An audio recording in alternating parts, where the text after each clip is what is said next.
પ્રાર્થના હોલમાં જ આ માહિતી આપવાનું શા માટે વિચાર્યું? કારણ કે આપણી કુલ સંખ્યા 575 છે, બરાબર?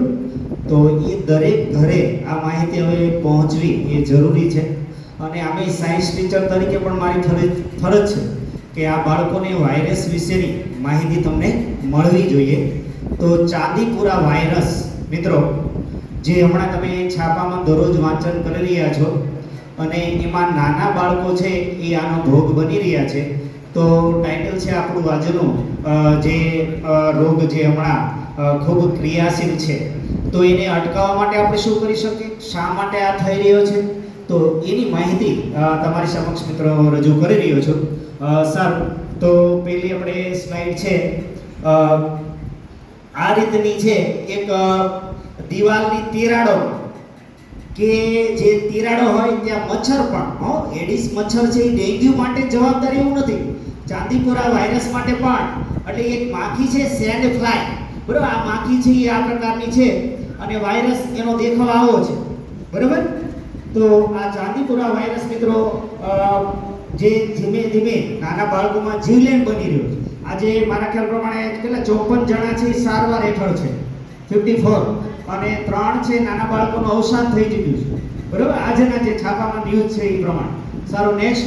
તો શું કહે છે ભાઈ કે આ વાયરસ છે ફ્લેબોટોમાઇન નામની એક માખીને કારણે ફેલાય છે. એક માખી જે છે ફ્લેબોટો નામની, માત્ર માખી જ નહીં પણ મેં તમને વાત કરી કે એડિસ મચ્છરને કારણે પણ આ વાયરસ ફેલાય છે. ને આ એડિસ મચ્છર એ જ મચ્છર છે જેને કારણે ડેન્ગ્યુ ફેલાય છે. હવે આ થાય છે શું કામ?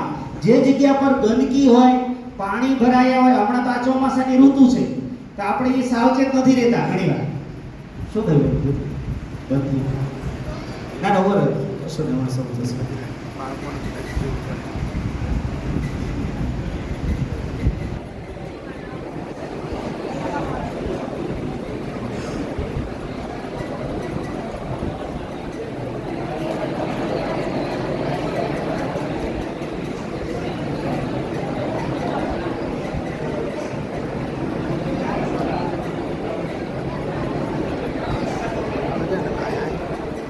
ઓકે મિત્રો, તો આપણે મહત્વની વાત એ છે ભાઈ શું કામ આ થાય છે? જે જગ્યા ઉપર ગંદકી હોય, જ્યાં પાણી ભરાય, હવે ચોમાસાની ઋતુ છે તે તો પાણી ભરાતા જ હોય, એટલે મચ્છરમાં આપણે સાવચેતી ન રાખીએ તો એ, એટલે આપણે હવે શું ઉપાય કરી શકીએ તો એની પણ આપણે વાત કરી. પછી પાણી ભરાય પછી લોકો શૌચ ક્રિયા માટે, બરોબર, ઘણીવાર બહાર ખુલ્લામાં જતા હોય તો ત્યારે આ ગંદકીમાં મચ્છર અને માખી એ બેસે અને એ પછી ત્યાંથી ઉડીને પાછી અન્ય સ્થળે બેઠે.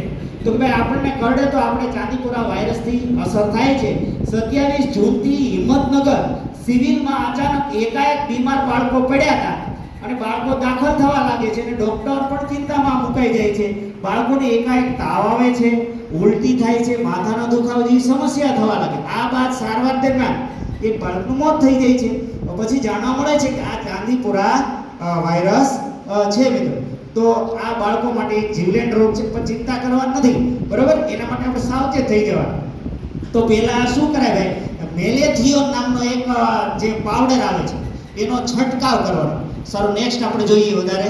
જો એટલે આ દીકરી છે ને પેટમાં દુખે છે, બરોબર? આના લક્ષણો બધાય છે, માથું દુખવું, પેટમાં દુખવું, બરોબર, તાવ આવે, આમ અન્ય વાયરસ જેવા જ લક્ષણો. ઘણીવાર શરૂઆતમાં તમે નક્કી પણ ન કરી શકો, પછી એને ટેસ્ટ કરાવતા ખબર પડે કે ભાઈ ચાંદીપુરા વાયરસ છે. એટલે મિત્રો ઘરે ઘરે છે આ માહિતી આપવાની છે આપણે કે ભાઈ ચાંદીપુરાથી તકેદારી રાખવા શું કરીશું જો આ મચ્છર આવી રીતનું છે, ચાંદીપુરા વાયરસ. રેડી? તો આ વાયરસનું મચ્છર મિત્રો. પછી શું કહે છે ભાઈ, દેશમાં વરસાદની મોસમ છે એટલે ચાંદીપુરા વાયરસના કેસ વધી રહ્યા છે. ગુજરાત અને રાજસ્થાનમાં આ વાયરસના કેસ નોંધાયા છે. બાળકો વાયરસથી વધુ સંક્રમિત થઈ રહ્યા છે અને મૃત્યુ પણ થઈ રહ્યા. તો શંકાસ્પદ ચાંદીપુરા વાયરસથી અરવલ્લીના ઢેકવા ગામની 3 વર્ષની બાળકનું સારવાર દરમિયાન મોત થયું. આ બાળક 2 દિવસથી હિંમતનગર સિવિલની સારવાર હેઠળ હતો અને વાયરસના એને લક્ષણો દેખાયા હતા. આ બધી એને લેબોરેટરી ટેસ્ટ થઈ રહ્યા છે, બરોબર? પછી એના લક્ષણો કેવા? તો ભાઈ એના લક્ષણોમાં કે માથું દુખે, આંખો લાલ થવી, અશક્તિ જેવું લાગે, બરોબર, એવા લક્ષણો જોવા મળે. ઝાડા, ઉલટી અને પેટમાં દુખાવો થાય છે.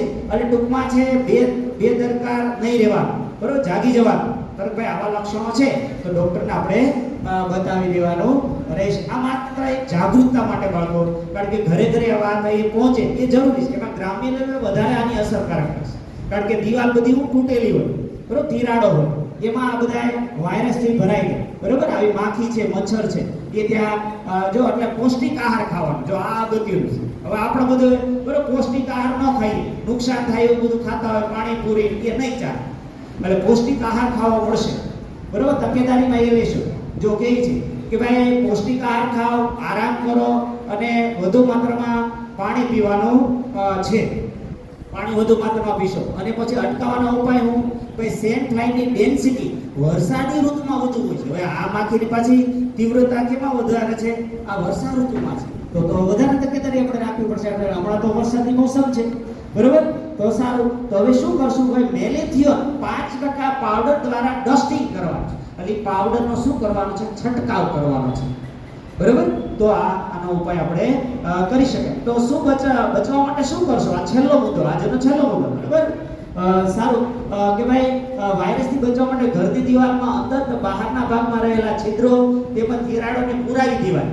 પછી ઘરની અંદરના ભાગે શક્ય હોય ત્યાં સુધી હવા ઉજાસ રહે એટલે સૂર્યપ્રકાશ મળી રહે એવું પ્રયત્ન કરવાનો. સૂર્યપ્રકાશ છે એનો બેક્ટેરિયા વાયરસનો નાશ કરી દે.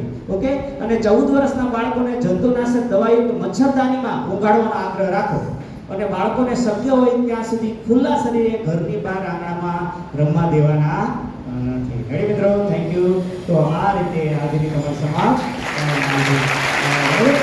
11:20 આપણો સિદ્ધાંત છે. 11:20 પૂર્ણ થાય